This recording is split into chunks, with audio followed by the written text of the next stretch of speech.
Amazon. 32.7 billion in revenue in Q3 2016. The smile in their logo is justified.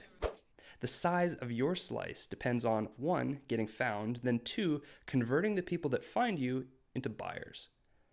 Optimization solves both of these problems. Getting found comes from hardcore keyword research. If your listing has every single relevant keyword, you get the highest number of people to discover and purchase. Most listings lack keyword quality and quantity, so they lose money. Number 2, converting. When people do find you, Amazon has this habit of showing them other products from every possible angle. So if your listing doesn't give them a reason to stay, they leave, which means a financial loss for you. This is a yin-yang of listing optimization. Gritty, hardcore keyword research for robots. That's science. Create great sales copy to convert people. That's art. You need both to win because Amazon's system shows your product to people because of keywords and people buy because of sales copy. So now I'll present the complete anatomy of an Amazon listing and exactly how I make both robots and people happy. You'll have a fully optimized asset that generates income for years to come. How does that sound? Let's get into it. To edit a listing that you're selling, you need an Amazon Seller Central account. So hop to sellercentral.amazon.com and go to Inventory, Manage Inventory, and click Edit next to the listing you'd like to optimize, and you're in. We'll cover the 10 things that make a winning listing. Title, price, photos, bullets, description, search terms, other keywords, category, PPC keywords, and fulfillment method. So let's start with the title. Luckily, Amazon tells you how to optimize the title. In the article, Optimize Listings for Search and Browse. I'll leave the link right here and in the video description. Let me tell you a story. In the early 2010s, Amazon titles had generous character limits and little regulation. Here, seller, take 500 characters and write whatever you want. Of course, people stuffed titles with keywords for maximum ranking, which logically makes sense, and then stuck their private label meat thermometer in it for good measure. This is a good title for robots, bad for people. It's messy and hard to read. Remember, balance. Yin-yang. So in the late 2010s, Amazon policy began to favor keyword-rich but concise titles with shorter character limits. I find that these days, sellers should keep their titles between 150 and 200 characters. Exact limits vary by category, so you should check that out. But here's an example. And here is my formula for the perfect title. Main keyword, by brand name, hit 3 keywords with high search volume, plus value prop, plus style or quantity if applicable. So it seems like a lot of stuff, but we'll just do it all right now together. So what's your main keyword? Imagine you're in a crowded downtown intersection with your product in your hand, or hands if it's heavy, and you show it to someone and ask, what is this? Assuming they're a regular person, they say, what are you, simple? That's a main keyword.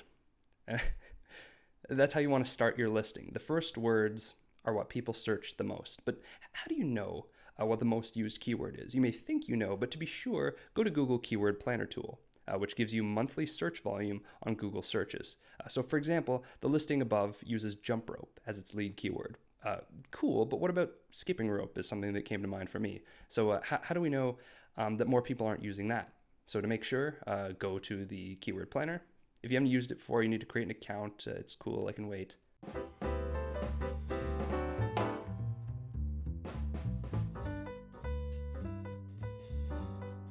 So the results, jump rope, 1,000 to 100,000 monthlies, skipping rope, same range. When it's a draw like this, lead with the keyword that describes your product more accurately. In this case, this is a sporty rope. It's more jump and less skip, and I agree with their decision. Same story with this one, Bluetooth headphones. You can get keywords from the Google Keyword Planner tool or software like Merchant Words. Google's tool is free and Merchant Words is $30 a month. However, it's important to know that Google gives you search volume for, Google searches, and Merchant Words gives you search volume for Amazon searches. They're two different search engines. For one thing, people Google for information and products, whereas Amazon searches are exclusively for products. For Amazon listing optimization, Merchant Words is stronger data. If at all possible, get the subscription. I have a Merchant Words subscription, so when you buy a listing optimization service from us, you're getting keywords based on both Google and Amazon search volume, not just Google. Okay, next part, by brand name. Some people say, don't waste your character count on your brand name. I think there's some reason to that. We want keyword density and not some brand no one's heard of. However, if you never broadcast your brand name, the brand never gets built. Include the brand name so that customers notice you, they have good experiences, and eventually want to buy exclusively from you. With so many options on Amazon, you must foster loyalty, which begins with awareness. The AIDA model, a classic marketing concept, explains that the path to a purchase, which is an action, starts with awareness, then escalates to interest, desire, then action. This separator thing, I like this. I have no idea what it's called. If you know, do leave a comment. It's achieved by typing shift and then backslash, or you can use a hyphen. I'm not even mad. This chunks your title into parts, making it easier for buyers to read and understand. Now I say hit 3 keywords with high search volume. After this break, the separation, get 3 strong keywords in.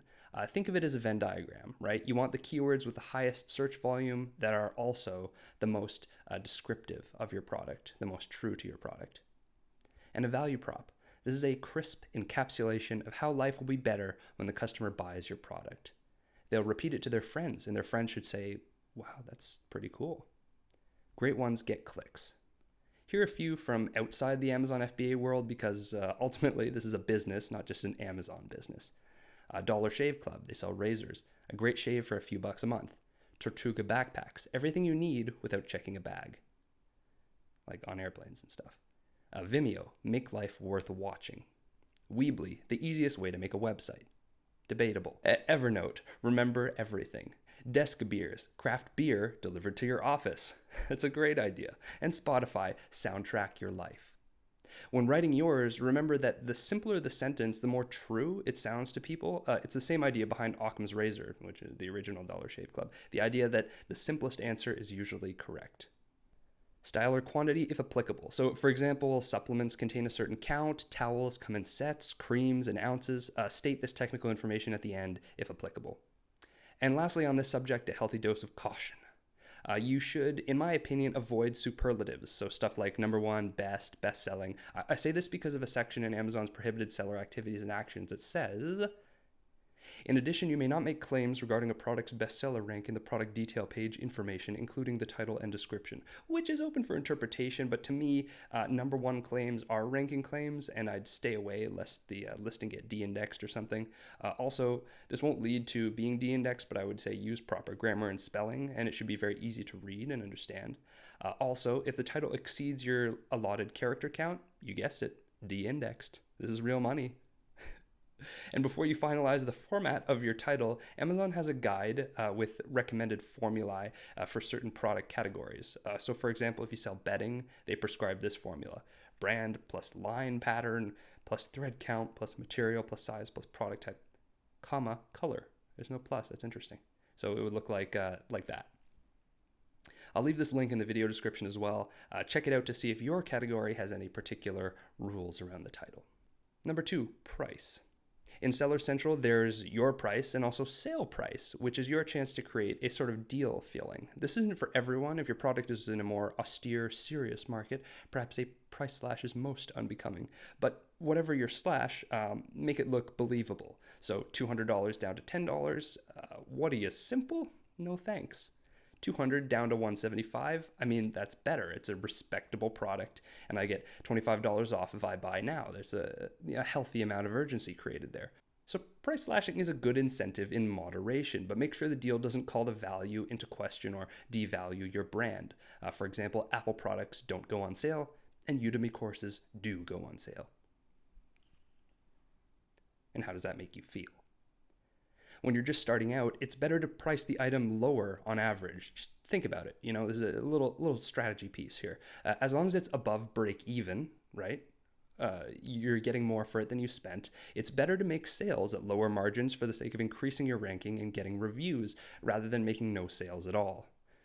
So while we're also talking about pricing, consider creating publicly listed coupon codes for modest discounts, say 10 or 15%, to reward buying multiple units. You can control this in the Promotions tab in Seller Central. They'll show up under Special Offers and Product Promotions.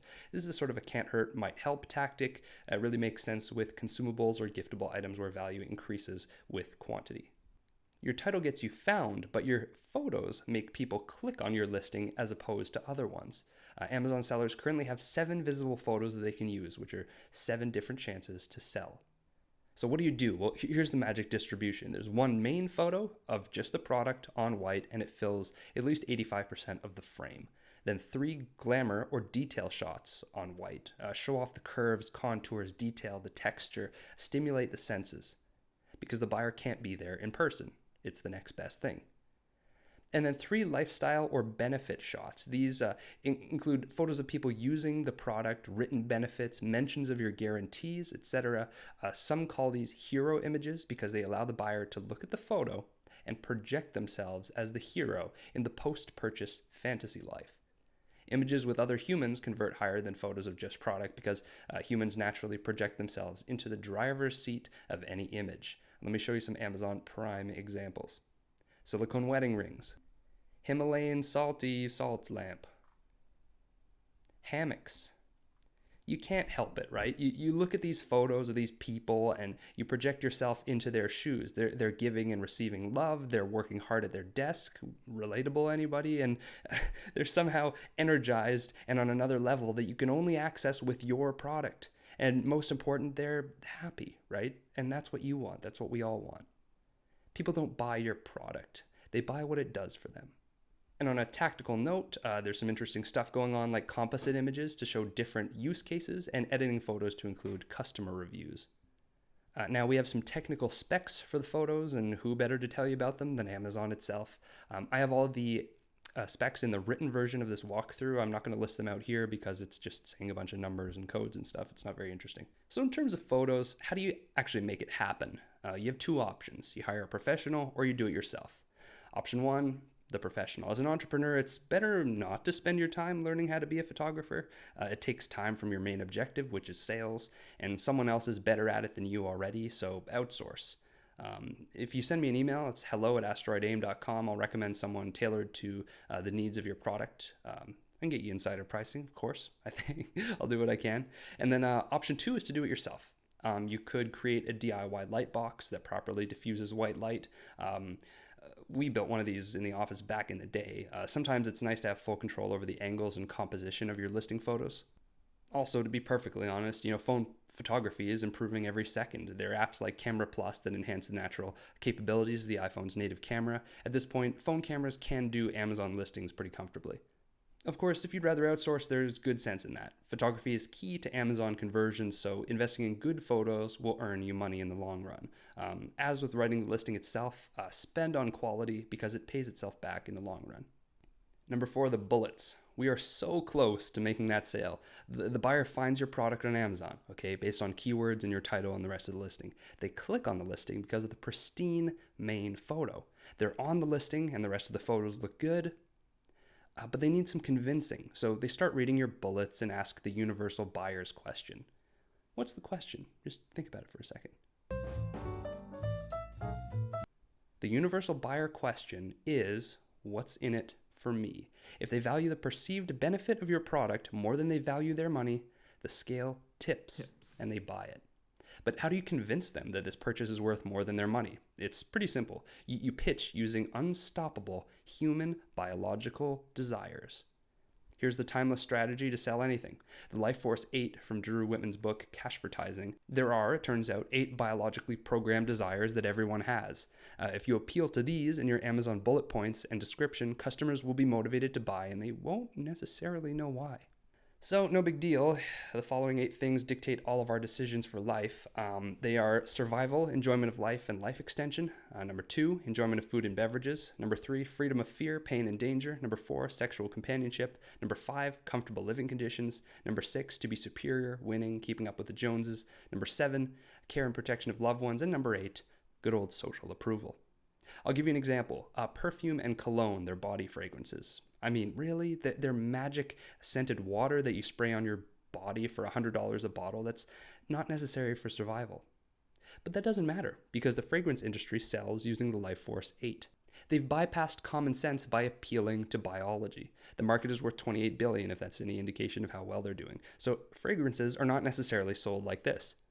This fresh-smelling cologne comes in a modern 30-milliliter bottle that dispenses a scent other people love. Yes, that's what it physically does, but those are features, not benefits. It doesn't hit you on a biological level. Fragrances are more often than not sold like this. This cologne sends luscious, sexy girls flocking to you. Don't buy it if you can't handle the attention. In just minutes, you'll have other guys wondering what your secret is. In this biologically infused example, we see number 1, the enjoyment of life, which is attention. Number 4, sexual companionship. And number 6, to be superior and winning with the words "your secret." Not sure if you noticed, but this video opened with me wanting to tell you a secret. It also doesn't hurt that there's a promise of fast results in the phrase "in just minutes."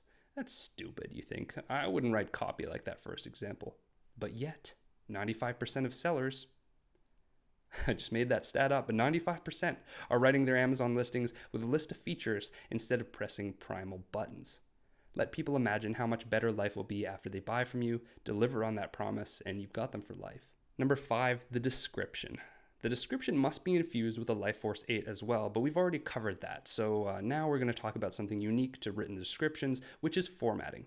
So how do you create high converting product descriptions these days, 2017?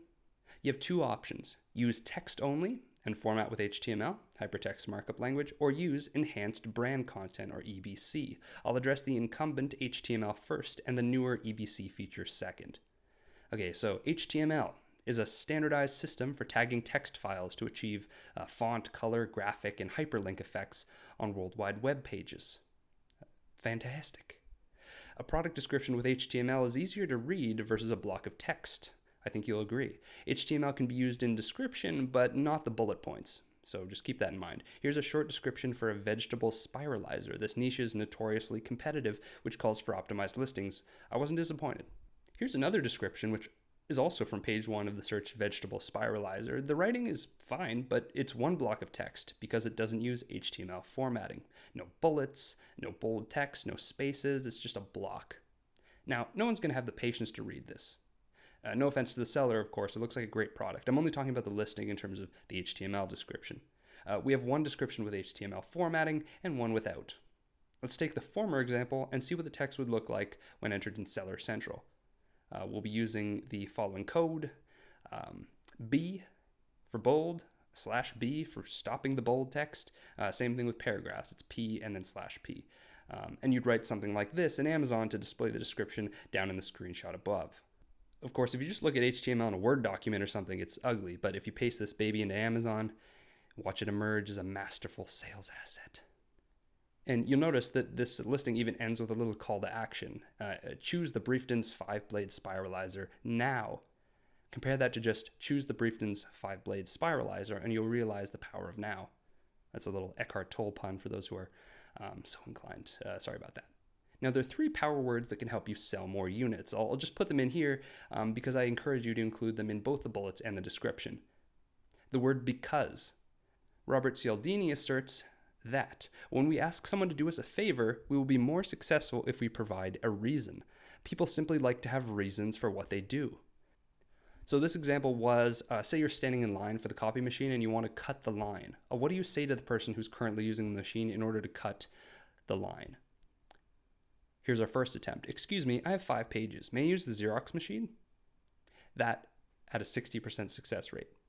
Attempt number 2. I have 5 pages. May I use a Xerox machine because I'm in a rush? 94% success rate. See the word because there. You give them a reason and they say, oh, that must be logical because there is a reason, regardless of what the reason is. And even more ridiculous, attempt number 3. Excuse me, I have 5 pages. May I use a Xerox machine because I have to make copies? 93% success rate, even though that's nowhere close to a good reason. Everyone needs to make copies. That's why they're there. It's ridiculous, but highlights the power of the word because. I encourage you to use it.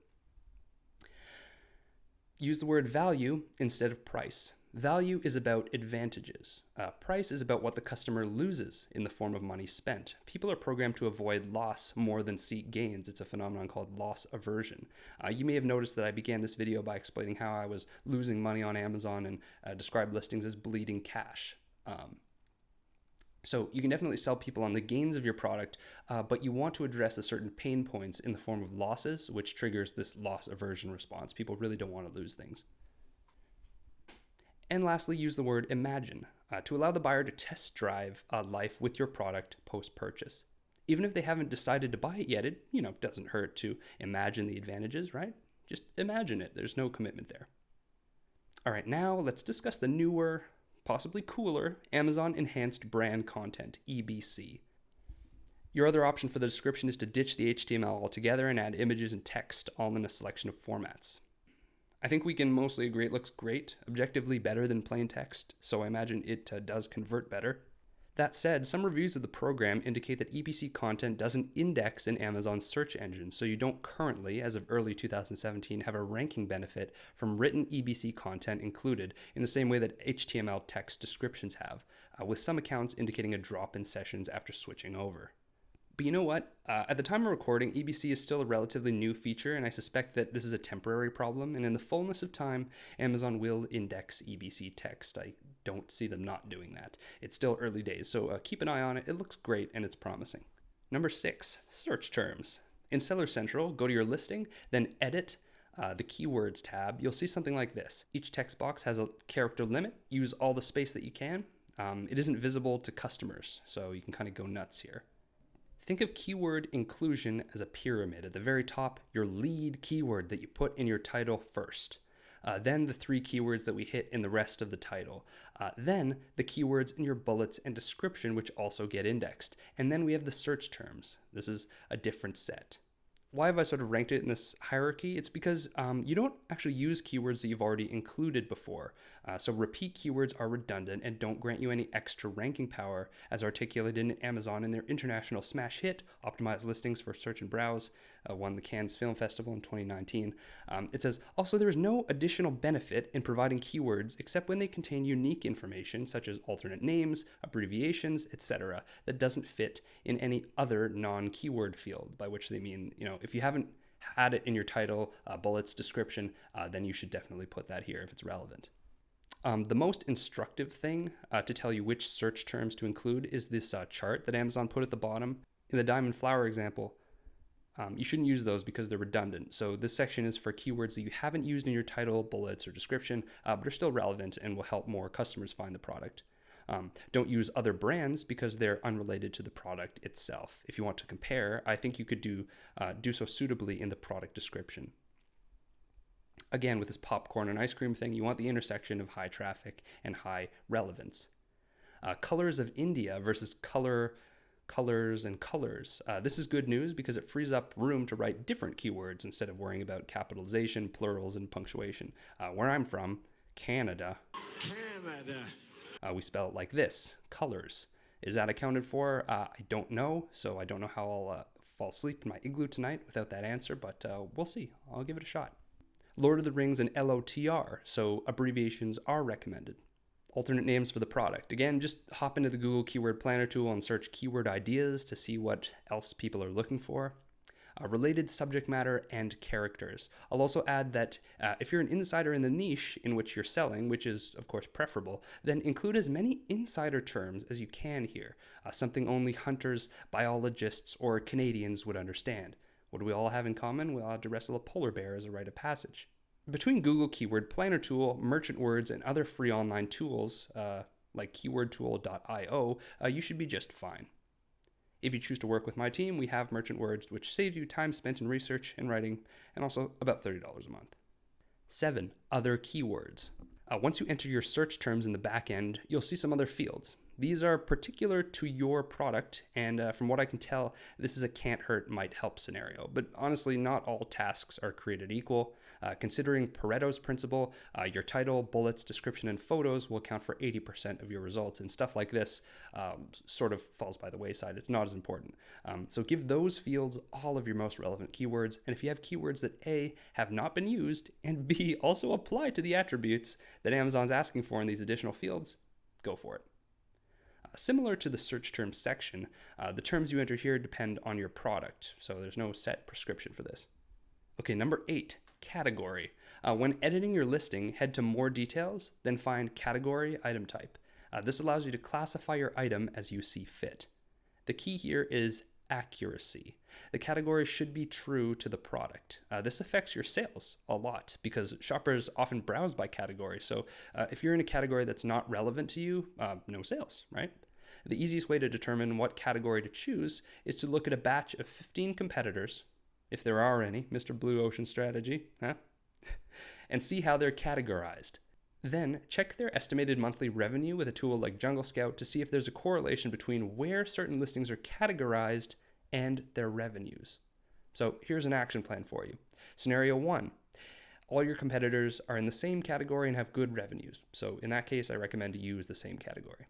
Scenario 2, your competitors are all in the same category and have bad revenues, which begs the question, what are you going to do differently? Scenario 3, if competitors are in various categories, check their monthly revenues to find a correlation between what category they're in and how well they're selling. Scenario 3.1, if you find the category doesn't affect revenue, choose the category that's more accurate for your particular product. 3.2, if the category does affect revenue, choose the category with more revenue. Pretty straightforward. And remember, some Amazon categories require sellers to be ungated in order to sell there. So of course, don't choose a product category that you're not allowed to sell in. Here's the full list of Amazon's gated categories. The most notable ones include beauty, clothing, and health and personal care. PPC keywords, number 9. Do you run Amazon pay-per-click ads? You should. Aside from allowing you to buy your way to page 1 in about 30 minutes, PPC has a positive side effect, listing optimization. You may not have seen this coming, so just go through your ads, find your keywords that have an ACOS below 25%, and see if you can work them into your listing's title, description, headline, and back-end keywords. Some will integrate really well. So for example, I had a client who sold silicone baking mats, and they were one of the first. I'm just kidding. They're probably number 245 in the silicone baking mat market. Anyway, after running Amazon PPC for about 3 months, they found that the keyword silicone baking pan earned them $4 for every $1 that they spent on ads, which is a 25% ACOS. It wasn't intuitive, because that's a different product than a baking mat. But it turned out that people who were searching for pans bought mats. So they took this winning keyword and put it into a bullet point. I don't quite recall what it said, but it was something like the ease of tinfoil and the reusability of a silicone baking pan. And so they ranked higher for the word silicone baking pan because the keyword was in the listing informed by PPC, and they made an extra around $55 a day on this one change, which is not bad for one change. It's the art of enhancing your listing over time based on fruitful keywords. The more ads you run, the better your listing gets. How beautiful is that? You are most welcome to use this one. And number 10, fulfillment. Use FBA, fulfilled by Amazon, and not FBM, fulfilled by merchant, which means shipping yourself to Amazon customers. Aside from handling your shipping and most customer service, using FBA makes you instantly eligible for Prime 2-day shipping. Plus, there is colloquial evidence to suggest that Amazon favors FBA-fulfilled listings in search results, and why wouldn't they? Amazon increases their revenue that way. So, if at all possible, use FBA, fulfillment by Amazon. Wow, that is it. What a journey. You've made it this far. I feel like we're friends now, and I think you deserve a reward. If you'd like our team to optimize your title, bullets, description, and search terms for you, enter this code on our website and get a discount on your listing optimization service. It's only fair because, you stuck through this whole thing. Work with us, and we'll deliver a powerful, efficient asset that makes recurring income for years to come. We guarantee that you'll be happy with it or your money back. We even do revisions if you need to, so that what we deliver is true to your vision. Let's work together on this. Thanks a lot for watching. My name is Patrick, and I'll see you in the next one.